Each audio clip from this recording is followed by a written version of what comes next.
Shalom Bapak Ibu yang saya kasihi, senang kembali hari ini saya bisa berjumpa dengan Anda.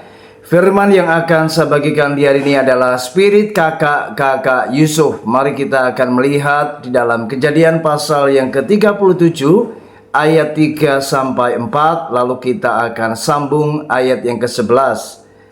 Israel lebih mengasihi Yusuf dari semua anaknya yang lain, sebab Yusuf itulah anaknya yang lahir pada masa tuanya, dan ia menyuruh membuat jubah yang maha indah bagi dia. Setelah dilihat oleh saudara-saudaranya bahwa ayahnya lebih mengasihi Yusuf dari semua saudaranya, maka bencilah mereka itu kepadanya dan tidak mau menyapanya dengan ramah.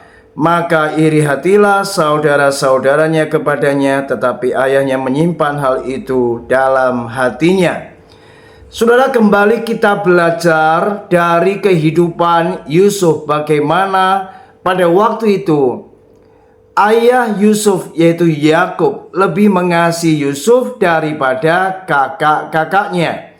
Dan itu sebabnya hal ini membuat kakak-kakak Yusuf, dikatakan di dalam firman Tuhan, mereka membenci Yusuf karena Israel yaitu Yakub lebih mengasihi Yusuf daripada mereka.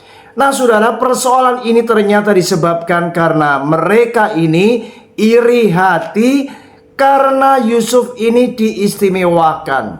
Saudara, berapa banyak kita juga mengalami hal-hal yang demikian dalam kehidupan kita.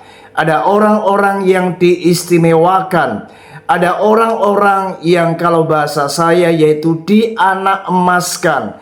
Sehingga kita menjadi iri karena mereka adalah orang-orang yang mendapatkan perlakuan yang istimewa. Saudara, saya mau berkata di hari ini, apapun kejadian yang kita lihat, yang kita alami ketika Anda berada di kantor, di pelayanan, dimanapun, hal itu adalah biasa. Tapi mari belajar, jangan kita ini menjadi iri hati.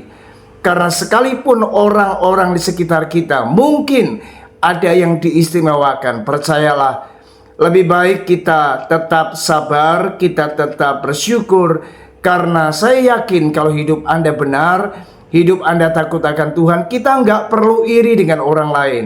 Karena berkat pasti akan berpihak kepada orang-orang yang takut akan Tuhan. Mari jangan bangun iri hati, karena iri hati bisa menyebabkan kita melakukan hal-hal yang bodoh.